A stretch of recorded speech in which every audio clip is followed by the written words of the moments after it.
नमस्कार। भारत के tax system में एक बड़ा और सच कहूं तो एक बेहद जरूरी बदलाव आया है। अब पुराने कंफ्यूजिंग फॉर्म्स की जगह एक नया सिंगल और स्मार्ट फॉर्म ले रहा है। तो चलिए समझते हैं कि ये नया फॉर्म 121 आखिर है क्या और इससे टैक्स फाइलिंग कितनी आसान होने वाली है। अच्छा, याद है वो हर साल की उलझन, जब ये सोचना पड़ता था कि भाई टीडीएस बचाने के लिए फॉर्म 15G भरे या 15H। मतलब एक छोटी सी चीज के लिए इतनी कंफ्यूजन। खैर, अच्छी खबर ये है कि अब इस सिरदर्दी से छुटकारा मिलने वाला है।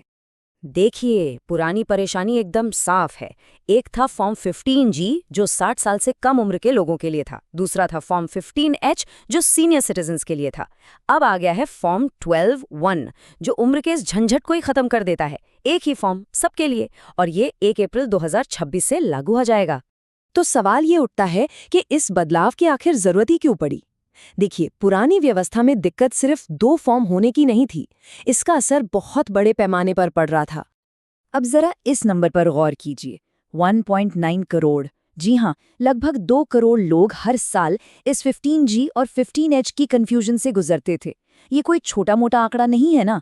मतलब साफ था कि सिस्टम में एक अनावश्यक दोहराव था और इसे आसान बनाना बहुत जरूरी हो गया था। और यहीं पर एंट्री होती है फॉर्म 121 की। ये सिर्फ एक नया फॉर्म नहीं है, ये उस पुरानी समस्या का एक मॉडर्न, डिजिटल और बहुत ही कारगर समाधान है।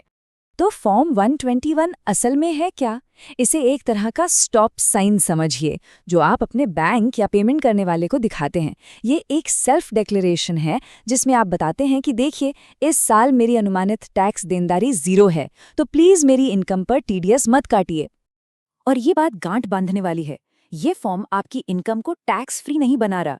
इसका मकसद सिर्फ ये है कि अगर साल के आखिर में कोई टैक्स बनता ही नहीं है, तो शुरुआत में पैसा काटा ही क्यों जाए। बस इतनी सी बात है। चलिए, अब सबसे जरूरी सवाल पर आते हैं। कौन है वो लोग जो इस नए आसान फॉर्म का फायदा उठा सकते हैं? इसकी एलिजिबिलिटी को समझना बहुत जरूरी है। तो अच्छी खबर ये है कि अब उम्र की कोई सीमा नहीं है। चाहे कोई 60 साल से कम का हो या सीनियर सिटीजन, सब इसी एक फॉर्म का इस्तेमाल करेंगे। यहाँ तक कि हिंदू अविभाजित परिवार यानी HUFs भी इसी दायरे में आते हैं। और कौन इसे इस्तेमाल नहीं कर सकता? कंपनियां, पार्टनरशिप फर्म और अनिवासी भारतीय यानी NRIs इसके लिए पात्र नहीं हैं। और सबसे बड़ी शर्त, अगर हिसाब लगाने पर जरा भी टैक्स देनदारी बन रही है तो ये फॉर्म आपके लिए नहीं है।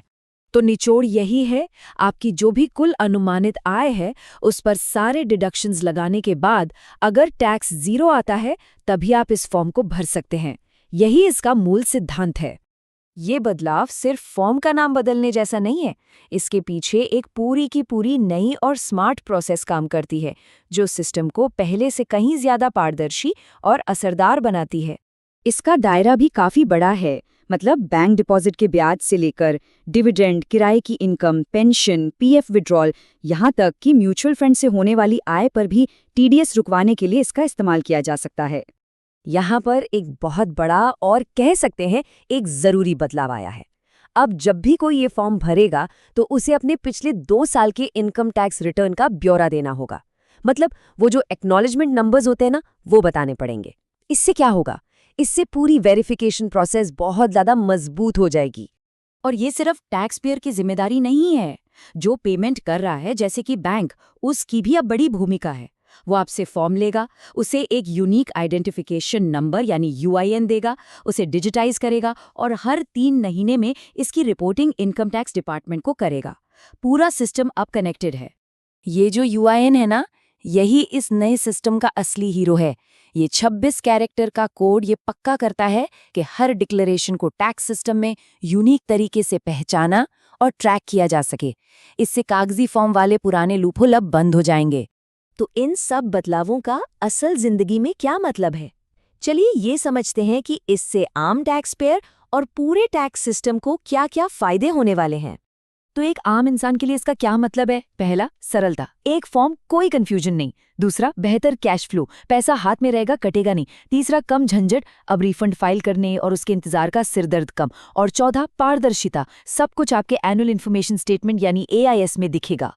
और ये कोई छोटी मोटी घोषणा नहीं है, ये एक ऑफिशियल देशव्यापी बदलाव है। सरकार ने इसे पूरे देश में लागू किया है ताकि टैक्स का अनुपालन और भी आसान और सुव्यवस्थित हो सके। तो कुल मिलाकर कहें तो फॉर्म 121 सिर्फ एक फॉर्म नहीं है, ये एक सरल, स्मार्ट और बेहतर टीडीएस डिक्लेरेशन सिस्टम की तरफ बढ़ाया गया एक बहुत बड़ा कदम है। तो अंत में एक बड़ा सवाल उठता है, अब जब सब कुछ इतना डिजिटल और रियल टाइम में ट्रैक हो रहा है, तो क्या ये एक ऐसे भविष्य की तरफ पहला कदम है जहां टीडीएस छूट के लिए शायद हमें कोई फॉर्म ही ना भरना पड़े, जहां सिस्टम खुद ही सब कुछ कर ले? सोचने वाली बात है ना?